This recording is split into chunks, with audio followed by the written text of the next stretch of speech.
ఆవిరి మీద చేస్తున్న వడియాలు అన్నమాట ఫ్రెండ్స్. ఇవి ఫ్రై చేస్తున్నా చూడండి.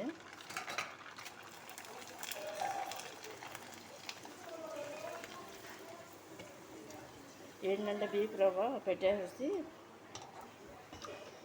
బియ్యం రవ్వ బాగా నానబెట్టేసి ఫ్రెండ్స్ ఒక రోజల్లా పొద్దున్నే మిక్సీ పట్టేసి మామూలు దోశ పిండిలాగా పట్టేసి ఫ్రెండ్స్ దాన్ని తీసుకుని మనం ఒక మూకిడి పెట్టుకుని దాని మీద కాటన్ క్లాత్ పెట్టేసి ఫ్రెండ్స్ దాన్ని మనం కాటన్ క్లాత్ మీద మనం చిన్న చిన్నగా వేసుకోవాలన్నమాట స్పూన్తో. ఏంటంటే కరివేపాకు, కొత్తిమీర, పచ్చిమిరకాయలు కూడా వేసుకోవచ్చు అన్నమాట ఫ్రెండ్స్. ఇది చూడండి.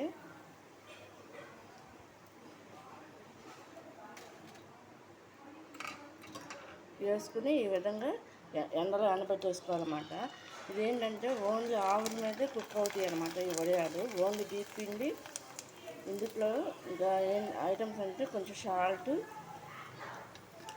కావాలన్నమాట ఫ్రెండ్స్. ఇది అంటే ఇది పెద్ద సైజు వస్తాయి కాబట్టి ఒక్కొక్కటి వేపుకోవాలన్నమాట ఫ్రెండ్స్ ఈ వడియాలు. నేను ఒక్కొక్కటి వేపుతో చూపిస్తున్నాను అన్నమాట ఫ్రెండ్స్. నేను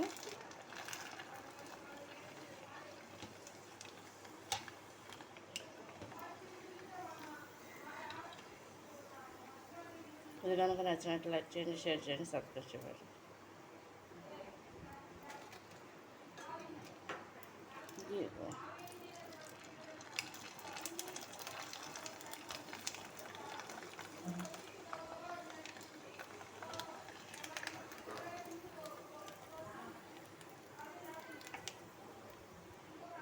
ఈ ఫ్రెండ్స్ ఇలా ఉంటాయి అన్నమాట.